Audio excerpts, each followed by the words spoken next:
What's up? It's Stacey Storino. Welcome back to my channel, the #1 place for entrepreneur moms with a digital presence in 2020. Want to know my mama magic formula that all but guarantees that someone says yes to any request you make? Well, in today's video, I'm going to share with you how to push past the boundaries of your comfort zone safely, because if you want growth for yourself, personally, professionally, or both, this is one key clutch skill to master. If you don't tend to do too well with challenging yourself to take risks, even well-calculated ones, well then this video that's part of my 31-day 2020 Entrepreneur Mom Reboot series is just for you. So make sure you hit that like button and subscribe to get real-world help that entrepreneur moms like you need to succeed with your business's presence online today. 2020 Entrepreneur Mom, let's learn how to get out of your comfort zone. Because if you don't, well, you know, all those goals and plans that you set while you're following along in this series, you're not likely going to accomplish them if you don't. Because look, anything that's truly worthwhile isn't often found inside that comfort zone of yours. So you need to get out of it more often, all without downshifting into ugly self-sabotage. Therefore, if you want to get serious in 2020 and work your business like a business, because then it's more likely to pay you like a business, then you want to watch all of this series. Otherwise, if you treat your business like a hobby, it'll pay you like a hobby, if it even pays you or is profitable at all. So over the course of this 31-day series, I'll show you how to do everything from psych out self-sabotage to dealing with hardcore rejection. You'll learn how to get out of your comfort zone, and you'll also learn how to select a network even from scratch that won't just benefit you professionally, but personally too. If you missed the last video, you should watch it, because I shared with you how to look at things so that you're more capable of handling rejection better, personally, professionally, or both. So be sure to check that video out. But here, we're talking about how to get out of your comfort zone, okay? If you've never been comfortable with pushing the boundaries of your comfort zone, or if the sheer concept of leaving it upsets you, well, do I have a mind hack that's just for you. You're likely living within your comfort zone because you're scared of encountering the nastiest word around. Granted, the word no does you no good, especially if you're force-feeding it to yourself before anyone else even has a chance to say it to you, because you're too busy prejudging everyone else's response beforehand.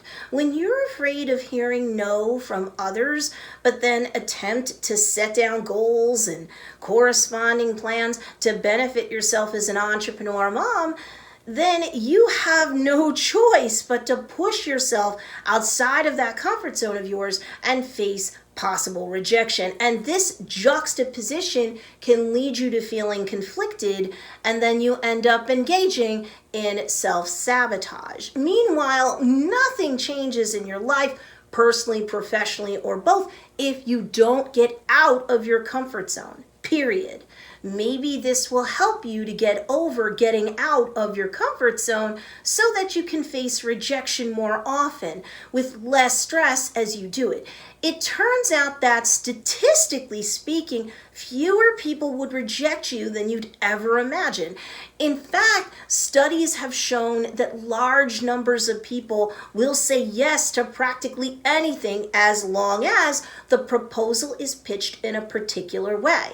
In a study by Harvard social psychologist Ellen Langer, 60% of people approached said yes to a request, but successful results increased to 93% when a reason accompanied the request that justified the action sought, especially when it provided new and useful information as the request and justification was delivered.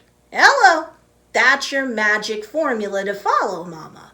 Keep in mind that at worst, if you approach someone on a goal-related matter that would further your why, and you took the time to justify the action sought from the other individual, and furthermore provided them with new information and or a win-win to benefit the other individual, this works well both personally and professionally, by the way, well, you're more likely than not going to get to a yes as opposed to a no.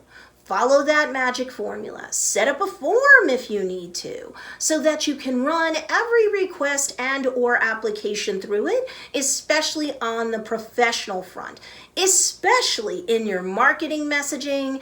And once you've satisfied that formula, then go for it. As in, where's your succinct and well-defined reason for your request, pitch, what have you? And then, where is the justification for the action that you're seeking from the other person on the other side of the equation to take?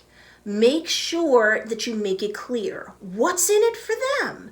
With respect to the study I quoted earlier, there's proof that exists that you can more safely push past your comfort zone in order to accomplish really anything personally and or professionally, because there's a likelihood of success every time you make an attempt to get to a yes from someone in a way that it furthers your goals if you cover all of your bases first. Many times you'll surprise yourself with what you can achieve by pushing your limits. Luck favors the prepared.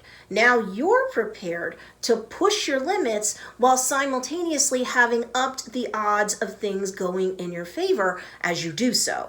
It's all worth the effort that you undertake to do so, because then you'll not just live more in harmony with your personal and professional why, but with your niche's why at the forefront of your professional efforts. You'll be even more effective at creating products and services that serve the needs of your niche too. But if you stay within your comfort zone, you'll likely do little to nothing new, and therefore neither you, your family, nor your niche gets to benefit from your talents and awesomeness. That's a tragedy, mama. A real tragedy.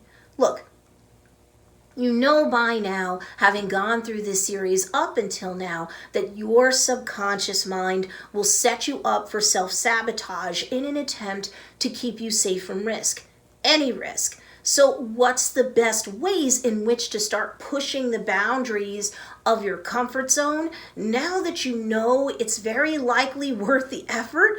No matter how big or small the goals or plans are that are causing you to push out of that comfort zone to begin with, first, know that the worst thing that you can do is fail. But if you're using the Mama Magic formula, odds are you really won't. Second, if you do fail, be willing to give yourself some space and grace to cool down and find the gift in the garbage, as in, see how you can learn from your failure.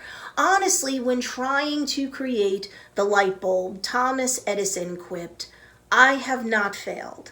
I've just found 10,000 ways that won't work."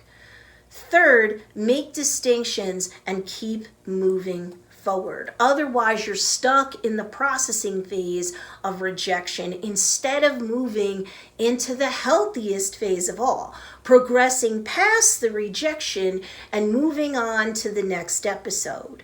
Onward and upward, mama.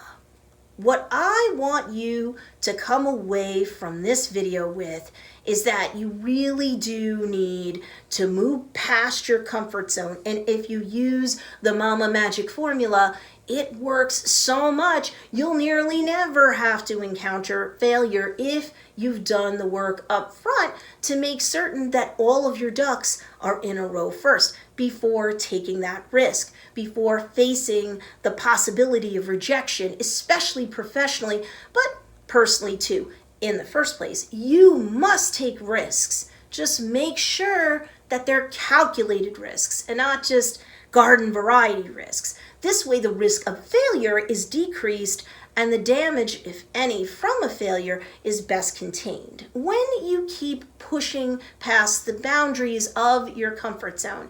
It may not feel cozy, but it will become second nature. Now, make sure you hit that notification bell, because in the next video of this series, I'll share with you 3 concrete steps you can always take to overcome objections, meaning the mama magic formula works a lot. But what do you do when it doesn't? I have a plan, so catch that next video in this series. So, if you're interested in learning about all of that, make sure you hit that notification bell so that you can follow along with that video and the entire series. In the meantime, make sure you check out these 2 awesome videos as well. I talk a lot about social media, content marketing, entrepreneurship for moms who have to juggle home and business, online marketing, so many different topics. So make sure that you're also checking out these 2 videos as well. And also, if you like this video, make sure you give it a thumbs up. It really helps the channel a lot when you do this, so I'd highly appreciate it. As always, thanks for watching. I'll see you in the next video.